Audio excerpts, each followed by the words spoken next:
Certaines maisons sont abandonnées à cause de ce qui s'y est passé. Elle a été abandonnée car cela ne se produisait plus. Nous avons découvert un manoir français, où quelqu'un avait tout conservé, chaque lettre, chaque carte postale, pendant des décennies, bien après la disparition de ceux qui les avaient écrites. Elles nous ont raconté une histoire qui nous accompagne depuis, celle d'une famille plaçant tous ses espoirs dans son fils unique, et d'un fils qui, après les avoir perdus, s'est lentement perdu lui-même dans le chagrin et la dépendance. Voici cette maison. Je pensais que ça allait être une vidéo normale, mais je viens de passer 1 heure à faire des recherches, et je suis époustouflé par l'histoire qui se cache derrière cet endroit.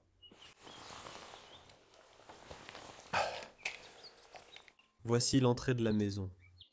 Mais d'abord, laissez-moi vous emmener dans leur jardin envahi. Ouais. D'accord. Laissez-moi juste fermer ça. Nous entrerons ici plus tard. Je veux juste te faire passer par ici. Et te montrer la maison que nous allons documenter aujourd'hui. Complètement envahie par la végétation. Au cours des 16 dernières années, elle a été abandonnée. Complètement fou. Le soleil est déjà en train de monter assez haut. Mais oui, c'est merveilleux. D'accord. Et ici, au fond du jardin, nous avons même un garage complet et un espace de remise. Et c'est ici que le père de la famille travaillait. J'ai découvert qu'il était ingénieur en structure. Donc, ces granges ici derrière nous étaient très probablement le domaine d'Henri. Henri était le père de la famille, et il était né vers 1930. Il a très probablement vécu toute sa vie dans ce village. Il a certainement vécu toute sa vie dans cette maison ici avec sa femme Madeleine. Et regarde leur maison maintenant. C'est absolument fou. Laisse-moi te faire visiter un peu les granges, ici. Il n'y a plus grand-chose à voir ici maintenant. C'est juste un lieu de stockage où tout le bois pour la maison serait entreposé. Toutes les choses diverses seraient entreposées ici. Et il y a aussi une section de ce côté. Voyons ça aussi. C'est juste ce qui me traverse l'esprit en entrant ici. Vous pouvez voir tous ces outils, et tout est encore soigneusement rangé tout autour. Waouh! Il y a même de très vieilles bouteilles de Coca-Cola laissées ici. De quelle année date-t-elle? Je ne sais pas. 2002. D'accord. Ça avait l'air bien plus vieux que ce à quoi je m'attendais au départ. Mais avoir un garage comme celui-ci a du sens pour Monsieur Henry. Parce que Monsieur Henry était ingénieur en structure et passait la plupart de son temps à travailler dans l'armée française à travers le monde. Donc oui, comme vous pouvez le voir, tous ces outils et tout le reste sont encore soigneusement rangés.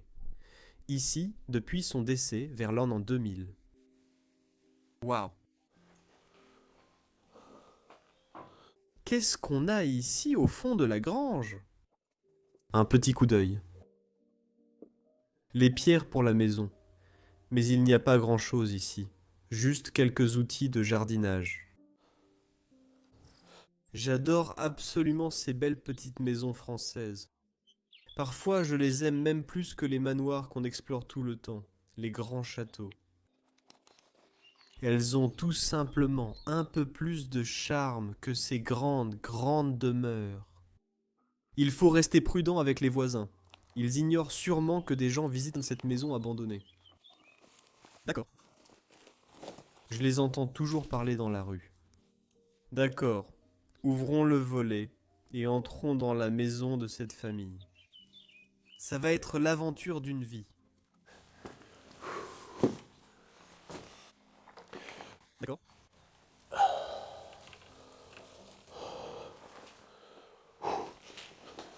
Seules quelques personnes sont venues dans cette maison depuis que Maurice y a vécu en 2010.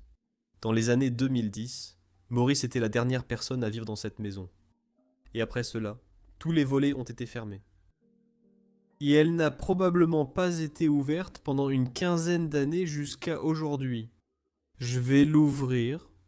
On va laisser entrer un peu de lumière naturelle dans la maison pour qu'on ait un peu de lumière naturelle pendant qu'on filme ici.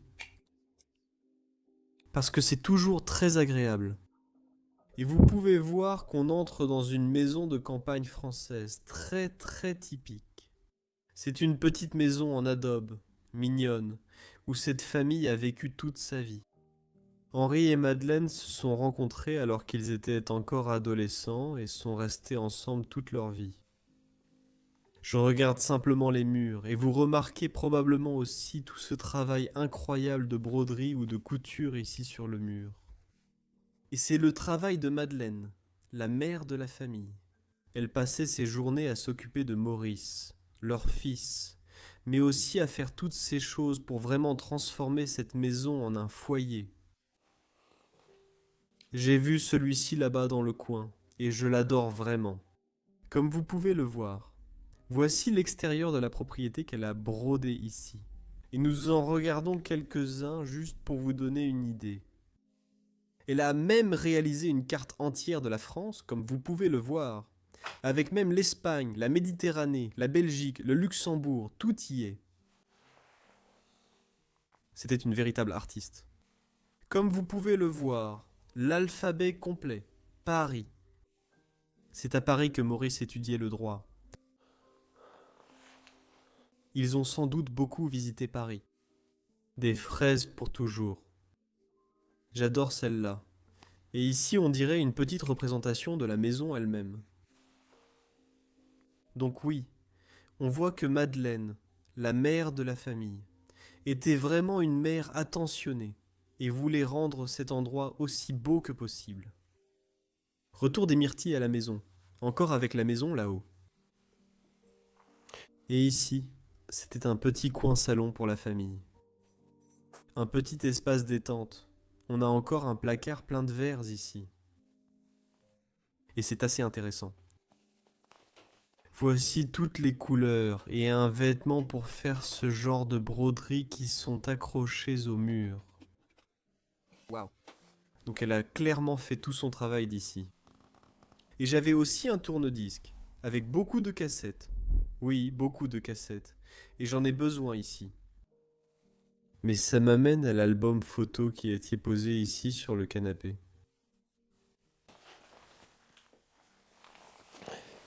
Cet album photo est important pour l'histoire. Comme vous le voyez, 2 chameaux figurent sur la couverture. Et ici, il est écrit « Souvenir d'Algérie ». Et à l'intérieur de cet album photo, vous pouvez voir un jeune homme faisant son service militaire en Algérie. Comme vous voyez, il monte les ânes là-bas. C'est cool, non? Et celui-ci est entièrement rempli de photos de son temps passé à l'armée. Même celle-ci, je l'aime vraiment. Vous voyez, ils ont un sapin de Noël ici, en Algérie. Et on dirait, oui, qu'ils fêtent Noël en français en 1959 en Algérie. Et c'est là que l'histoire commence, parce qu'Henri, après cela, est allé dans l'armée, et il était ingénieur civil dans l'armée. Et bien sûr, l'armée impose une vie très disciplinée, et il voulait aussi cela pour son fils Maurice. Et il l'a envoyé suivre des études de droit très exigeantes. Et nous verrons plus tard dans la maison ce que cela a donné. Leur nom était Delorme. Et plus nous lisions leurs lettres, plus nous avions l'impression de les connaître. Un mot rapide d'abord. Ce qui suit est notre meilleure compréhension, reconstituée à partir des lettres et de beaucoup de recherches. Ce ne sont pas des faits confirmés. Henri, le père, était ingénieur civil. Il avait fait son service militaire en Algérie et était rentré chez lui déterminé à ce que son fils ait une vie plus facile que la sienne. Madeleine, la mère, était professeure de littérature. Elle a écrit presque toutes les lettres dans cette maison, et on peut sentir sa présence dans les livres sur chaque étagère. Et ils avaient un fils, Maurice. Tout leur univers. On peut lire cet univers dans les cartes qu'ils ont gardées. Vacances en France et en Suisse, et le même vœu, encore et encore. Travaille bien, va loin. Rends-nous fiers. Maurice est parti à Paris étudier le droit. Mais plus on lisait, plus on sentait que c'était leur rêve, pas le sien. Puis, Au début des années 1990, les lettres changent.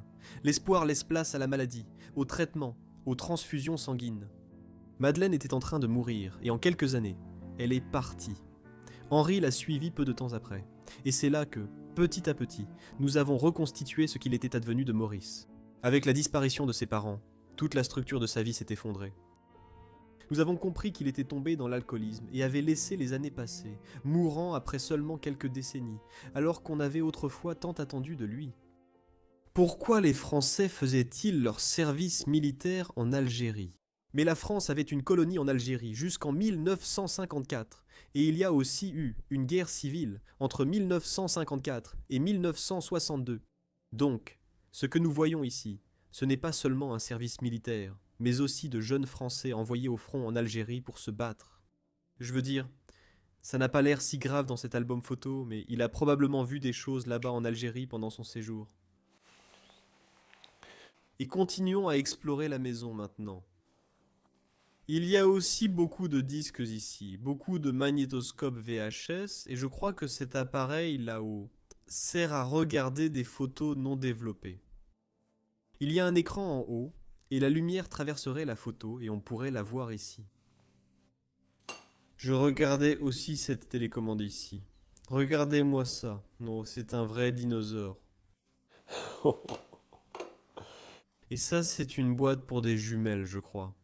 Oui, d'accord. Même les plantes ou les grains du champ sont encore là après tout ce temps. Et cela nous amène à la cuisine de la famille, et probablement à l'endroit où Madeleine préparait de délicieux repas pour les garçons. Après leur longue journée, même les livres de Maurice sont encore posés ici. Waouh! La table est toujours dressée, il y a encore beaucoup de choses dessus. J'adore absolument ces cuisines françaises, la façon dont elles sont aménagées avec une table pour 4. Et puis en dessous, on peut voir la canne qui est toujours debout. Ici, quelqu'un dans cette maison. Et on peut le voir ici. Il y a plein de photos laissées derrière, et c'est clairement une photo d'Henri et Madeleine. Oh. Cela ressemblait à une famille très chaleureuse à l'époque, très disciplinée mais aussi très chaleureuse. Ils couraient sur le flanc de la montagne avec leurs chiens pendant les vacances. Ils avaient clairement de l'argent à dépenser et du temps pour voyager. Waouh, ils avaient l'air tellement heureux ici. Waouh, c'est génial.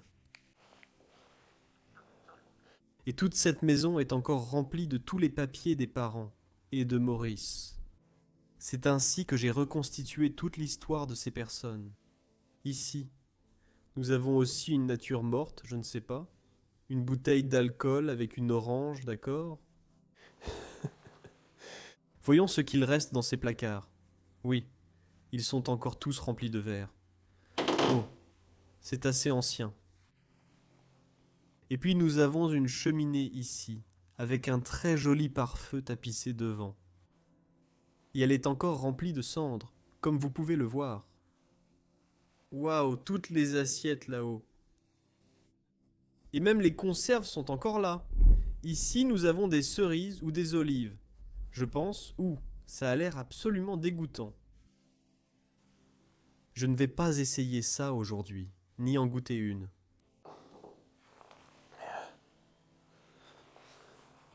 Puis une autre broderie posée sur le côté. Et la maison sent fortement l'alcool, parce qu'il y a des bouteilles d'alcool ouvertes partout.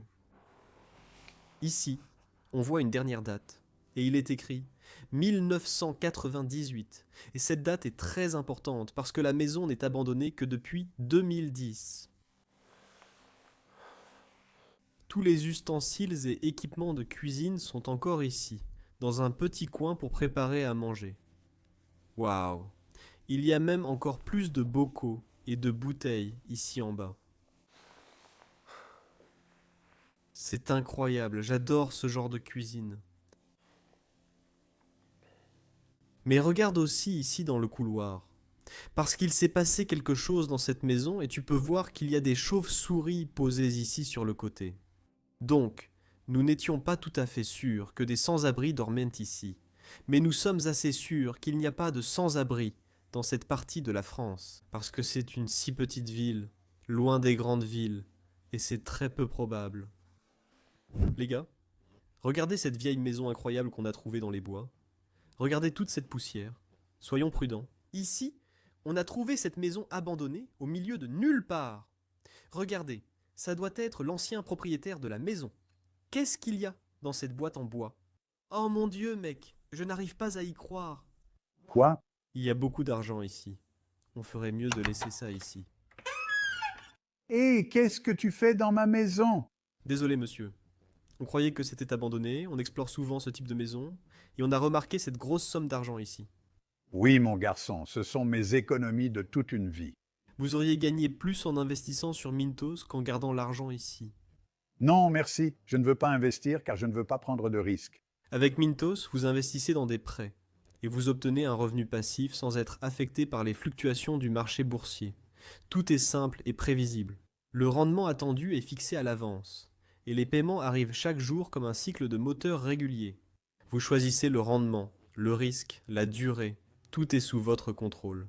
Vous avez même des portefeuilles automatisés, donc vous n'avez pas à tout surveiller en permanence. Le rendement moyen des prêts est de près de 11%. Hein?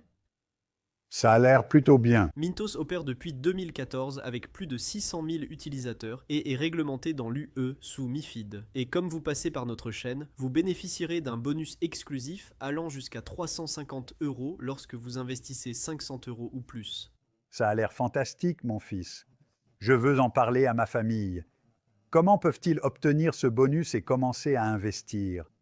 Eux et tous les spectateurs peuvent cliquer sur le lien dans la description ou scanner le code QR pour l'obtenir. Je vais le faire tout de suite. Que Dieu te bénisse, mon fils. Il y a aussi de beaux dessins ici dans le couloir. Et ils étaient probablement de Madeleine à l'époque où elle vivait encore ici. Voici une autre broderie accrochée au mur. Et des sculptures, des objets comme des lampes et tout le reste. Mais nous avons aussi remarqué ici, à la fenêtre, et il faut regarder attentivement. Mais il y a tout un grand nid d'abeilles derrière le volet. Il ne semble plus y avoir d'abeilles à l'intérieur.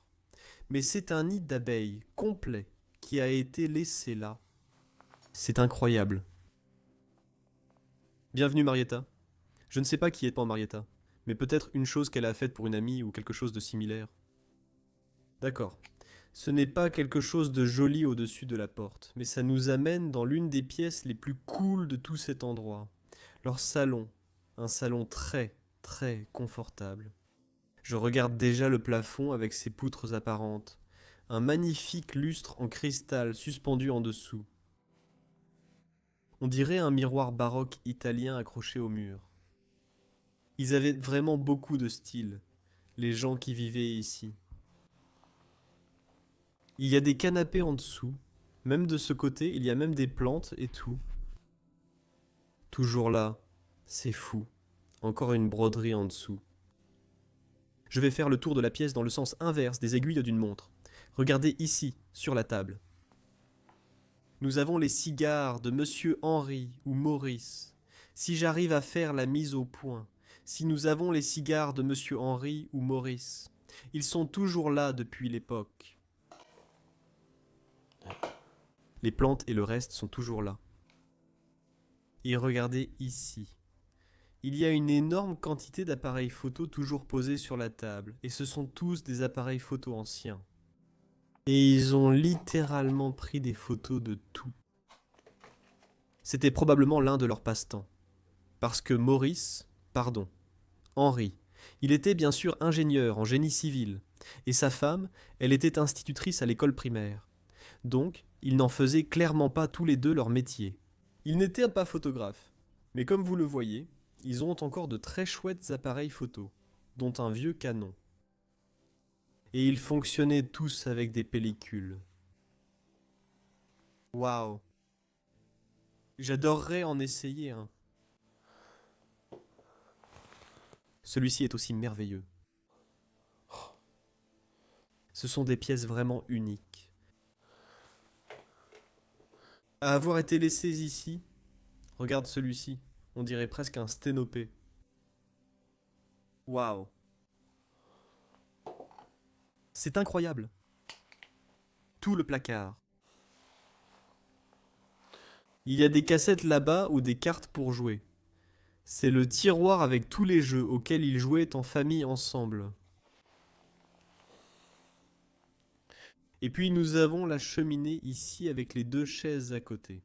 Un coin très confortable pour s'asseoir le soir et discuter avec les gens de la maison. Ho ho. Oui, cette maison est là pour durer. Elle est tellement bien construite. C'est une horloge magnifique. Fabriquée à Londres, on peut même voir qu'il y a une lune et un cadran solaire au-dessus. Quelques petites peintures miniatures ici. Et évidemment, je ne vais pas ignorer cette peinture à l'huile qui est accrochée là, au-dessus de la cheminée.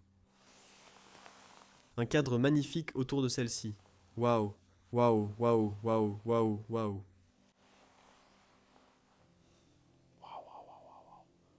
Et une autre chaise de ce côté. Il y a même un Père Noël dans cette maison, ce qui pourrait faire penser qu'elle a été abandonnée autour de Noël.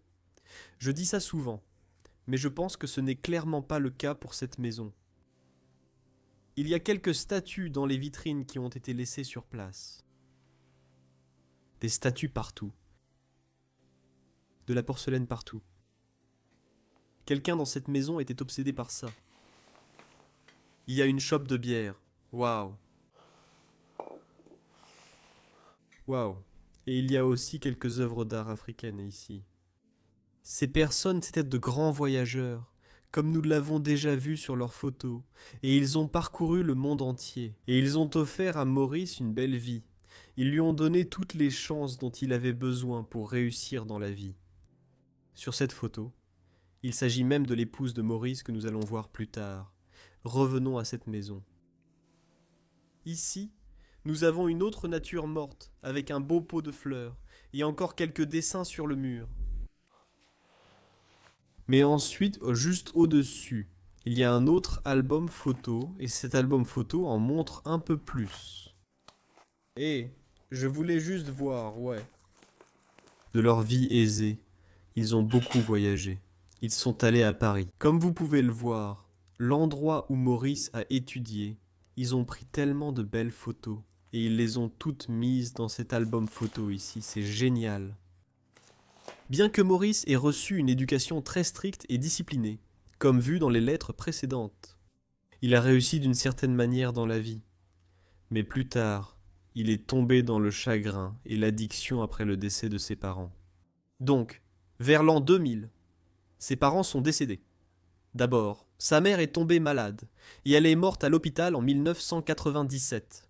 Et puis son père, au début des années 2000, est aussi décédé peu de temps après elle. Et Maurice n'a pas pu supporter cette perte.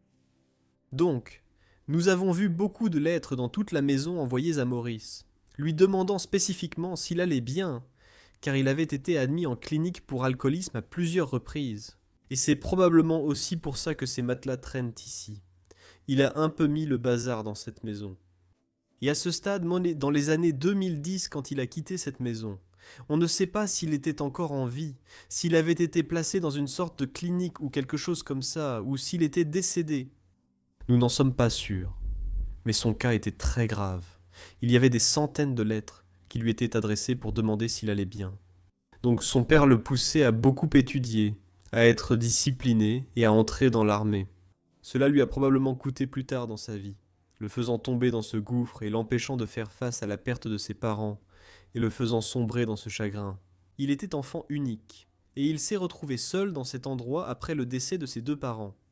Ils sont décédés au début des années 2000. Même la maison elle-même, en ce moment, sent fortement l'alcool. Et après toutes ces années depuis que Maurice a quitté cette maison, on sent toujours qu'il s'est passé quelque chose ici. Allons un peu plus loin, et voyons si nous pouvons découvrir davantage de l'histoire. Que s'est-il passé ici ? Une autre nature morte. Je pense vraiment que ces natures mortes datent de l'époque où les parents vivaient encore ici.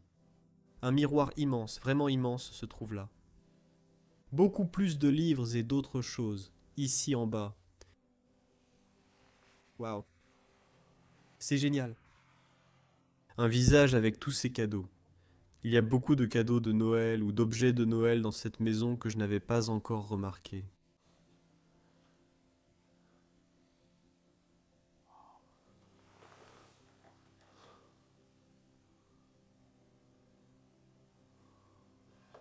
Quelques-uns. De l'encre.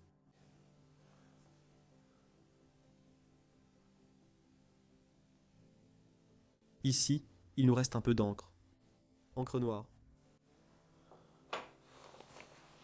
Et encore une armoire entière remplie de porcelaine, d'assiettes, de tasses. Tout est encore là. Waouh. Qu'est-ce que c'est? Je pense que c'est une sorte de jeu. Je ne suis pas sûr de ce que c'est. D'accord. Quel salon cool. Quel beau salon français typique. J'adore vraiment celui-ci. Pour nous, le plus triste n'est pas la façon dont la vie de Maurice s'est terminée. C'est ce qu'il a gardé.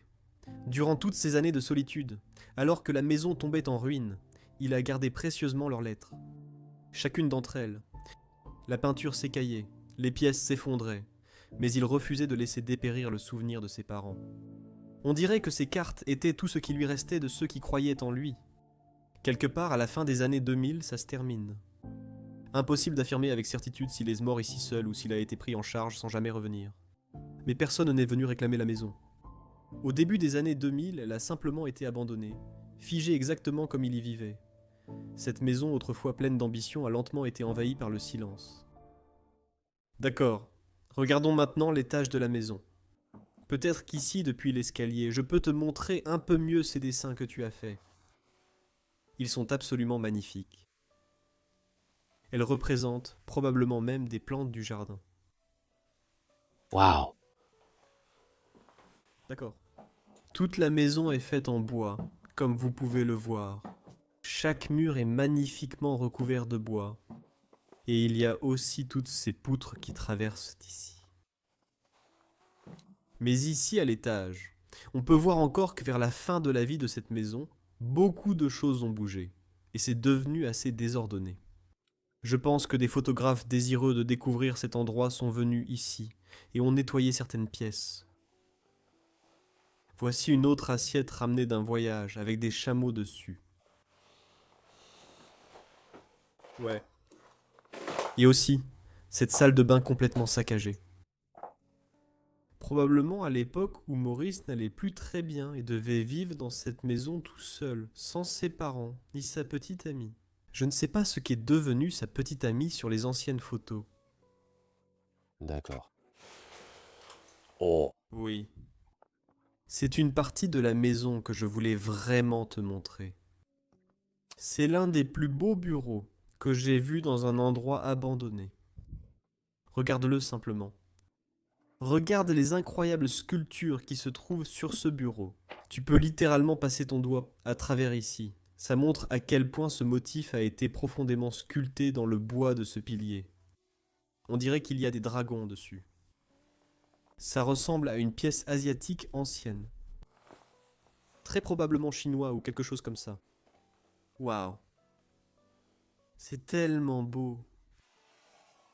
Et même la chaise sur laquelle je m'asseyais sort de l'ordinaire. Il y a comme des lions à l'avant. On dirait presque la chaise sur laquelle Cléopâtre s'asseyait quand elle régnait sur l'Égypte. Et puis tout le bureau lui-même. Probablement l'endroit où la famille faisait sa comptabilité, où Maurice étudiait à l'époque. Tout est encore là. Il reste même quelques balles ici. Probablement de Henri qui partait chasser. Je les adore aussi. Un papillon.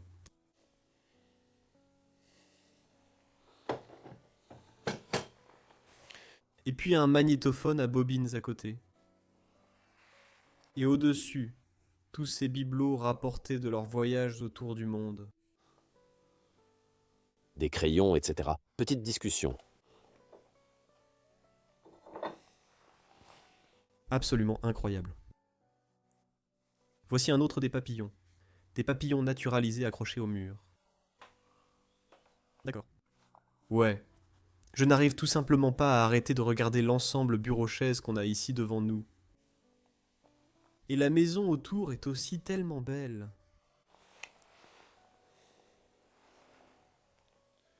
On dirait que ça vient d'Inde. Quelque chose de Jaipur ou quelque chose comme ça. Des gens qui ont beaucoup voyagé. Voyons cette chambre que nous devons décider.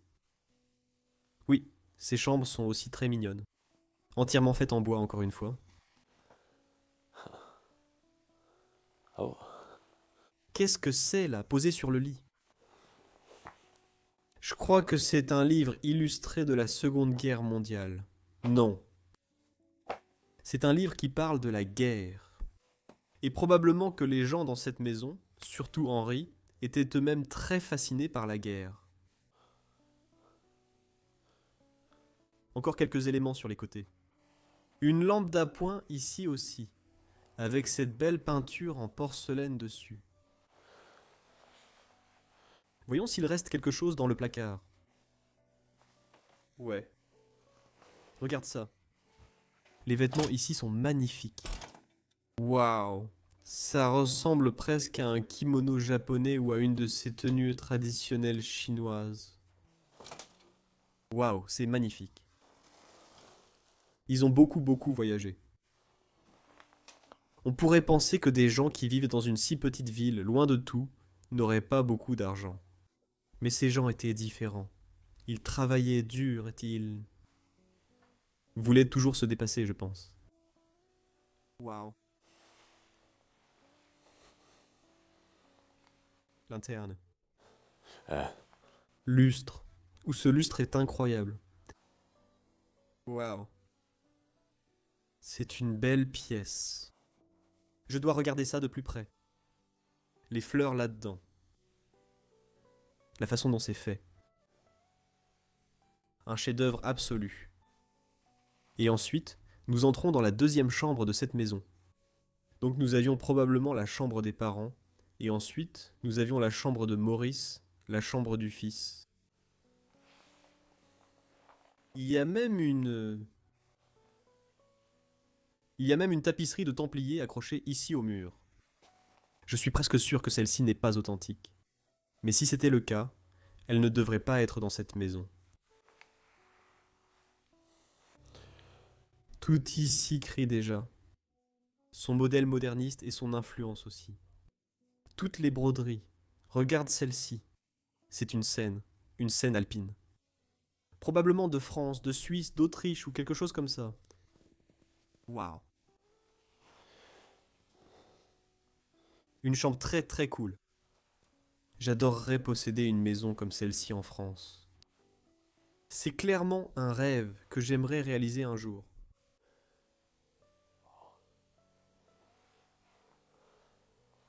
Des poutres apparentes partout. Où je peux... Waouh. Jouer avec une église dessus. D'accord. J'ai oublié de te montrer celui-là. C'est une photo. Une photo prise par un drone ou un hélicoptère de la maison elle-même. Donc à l'époque, vers les années 80-90, il survolait la France et d'autres pays en Europe. Et ensuite, il prenait des photos des maisons, puis allait les frapper à la porte pour montrer les photos et essayer de les vendre aux gens. C'était bien avant l'époque où les gens avaient des drones et tout ça, et c'est comme ça que beaucoup de ces photos se sont retrouvées dans des endroits abandonnés. On les voit encore et encore dans beaucoup de maisons, surtout au Portugal. On voit beaucoup de ces belles photos provenant des maisons, et je pense que c'est quelque chose de très spécial, avant l'invention des drones et tout le reste, d'avoir une photo comme celle-ci de sa maison accrochée chez soi. Sur le côté, j'ai oublié de montrer quelques autres œuvres d'art africaines et objets. Mais il y a aussi une pièce juste à côté d'ici. Et je dois flouter beaucoup de choses dans cette pièce parce qu'ici, par terre, il y a des centaines et des centaines de magazines et de films pornographiques avec des femmes et des hommes nus. Et je pense que cela vient probablement de l'époque où Maurice vivait seul dans cette maison, après la mort de ses parents, quand il était très dépendant. Et on retrouve cela partout dans la maison. Et certains d'entre eux sont très explicites et très extrêmes, à tel point que j'ai moi-même du mal à les regarder. Donc oui, j'ai été assez choqué quand je suis entré dans cette pièce pour la première fois et que j'ai vu cette pile ici, composée de milliers et de milliers de ce genre de magazines. C'est bien plus que ce qu'un être humain ne devrait jamais posséder de ce genre de choses. C'est une très belle pièce avec encore beaucoup d'influence. La Sainte Croix de Jésus-Christ accrochée là au mur ne doit probablement pas approuver ce qu'il y a dans cette pièce. Ouais, quel endroit. Quelle histoire triste encore une fois sur cet endroit.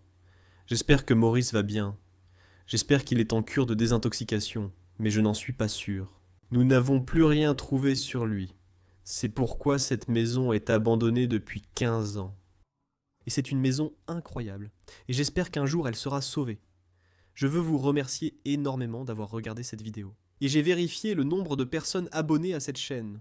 Et il n'y a que 20% des personnes qui regardent les vidéos qui sont abonnées à la chaîne. Alors, s'il vous plaît, faites-nous une faveur. Allez juste en dessous et cliquez sur ce bouton d'abonnement. Aussi, si vous regardez ces vidéos régulièrement, vérifiez si vous êtes bien abonné, parce que parfois, pour une raison quelconque, vous pouvez être désabonné. Alors, s'il vous plaît, faites-le pour moi. C'est très important pour le monde entier, et ça nous permet de montrer ces vidéos à plus de gens à travers le monde. Cela étant dit, merci beaucoup d'avoir regardé, et je vous retrouve la semaine prochaine pour un autre épisode incroyable.